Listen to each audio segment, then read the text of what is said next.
क्या आपको पता है कि जिस मॉडर्न वर्ल्ड या आधुनिक दुनिया में आज हम जी रहे हैं, उसकी असली शुरुआत 14वीं सेंचुरी में एक बहुत बड़े बदलाव से हुई थी। इस बदलाव ने इंसानों के सोचने का तरीका हमेशा के लिए बदल दिया। लेकिन ये जादू अचानक नहीं हुआ।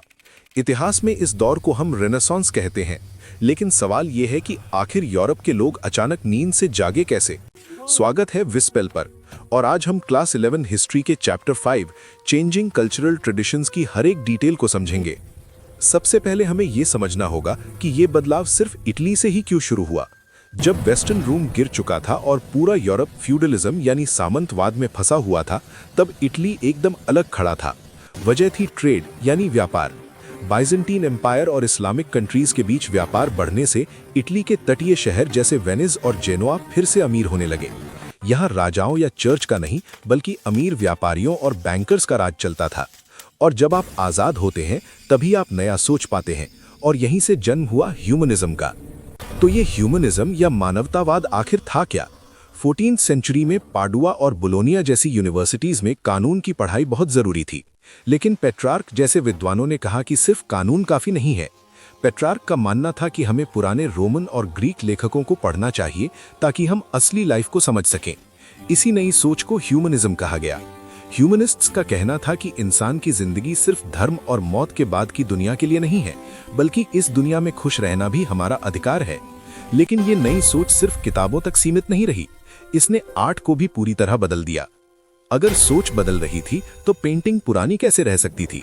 मिडिल एजेस की पेंटिंग में इंसान बेजान दिखते थे, लेकिन रेनेसांस के कलाकारों ने रियलिज्म यानी असलियत को अपनाया। आपको जानकर हैरानी होगी कि डोनाटेलो और माइकल एंजेलो जैसे कलाकारों ने इंसान की सही मूर्ति बनाने के लिए मेडिकल स्कूल्स में जाकर मृत शरीरों की चीर-फाड़ तक देखी, ताकि वो हड्डियों और मांसपेशियों को सही तरीके से पेंट कर सकें। लियोनार्डो दा विंची, जो एक आर्टिस्ट भी थे और साइंटिस्ट भी, उन्होंने दिखाया कि आर्ट और साइंस अलग नहीं है। लेकिन जब आर्ट इतना आगे बढ़ गया तो उसे दुनिया तक पहुंचाने का रास्ता कैसे खुला? पहले किताबें हाथ से लिखी जाती थी और बहुत महंगी होती थीं, यानी ज्ञान सिर्फ अमीरों के पास था। लेकिन 1455 में जर्मनी के योहानिस गुटेनबर्ग ने पहली प्रिंटिंग प्रेस बनाई, और ये इतिहास का सबसे बड़ा गेम चेंजर साबित हुआ। अचानक किताबें सस्ती हो गईं और बाइबल जैसी किताबें आम लोगों के हाथों में पहुंच गईं। अब लोग चर्च की बातों पर आंख मूंदकर भरोसा नहीं करते थे, बल्कि खुद पढ़कर सवाल पूछने लगे थे। और जब सवाल पूछे जाने लगे तो समाज में महिलाओं ने भी अपनी जगह तलाशनी शुरू की। क्या इस गोल्डन एज में महिलाओं को भी बराबरी का हक मिला? जवाब थोड़ा कड़वा है।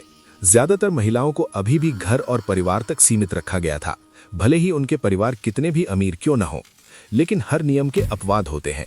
वेनिस की कैसेंड्रा फेडेले और मांटुआ की इजाबेला डेस्टे जैसी महिलाओं ने साबित किया कि अगर मौका मिले तो महिलाएं भी ग्रीक और लैटिन पढ़कर राज चला सकती हैं। इजाबेला डेस्टे ने तो अपने पति की गैर मौजूदगी में पूरे राज्य को संभाला।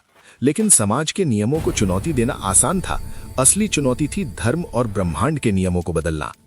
सदियों से चर्च ये सिखाता आया था कि पृथ्वी ब्रह्मांड के केंद्र में है और पापों की वजह से स्थिर है। लेकिन कोपरनिकस ने अपनी जान जोखिम में डालकर यह साबित किया कि पृथ्वी नहीं बल्कि सूर्य केंद्र में है। डर के मारे उन्होंने ये खोज जीवन भर नहीं छापी, क्योंकि ये ईसाई धर्म के खिलाफ थी। लेकिन सच्चाई छिप नहीं सकती थी। बाद में गैलीलियो और केपलर ने इस बात को सबूतों के साथ दुनिया के सामने रखा। इसने साइंटिफिक रेवोल्यूशन की शुरुआत की, जिसने भगवान की जगह रीजन यानी तर्क को दे दी। और जब विज्ञान ने चर्च को गलत साबित किया तो धर्म के अंदर भी बगावत शुरू हो गई। चर्च न केवल विज्ञान को दबा रहा था, बल्कि वो भ्रष्ट भी हो चुका था।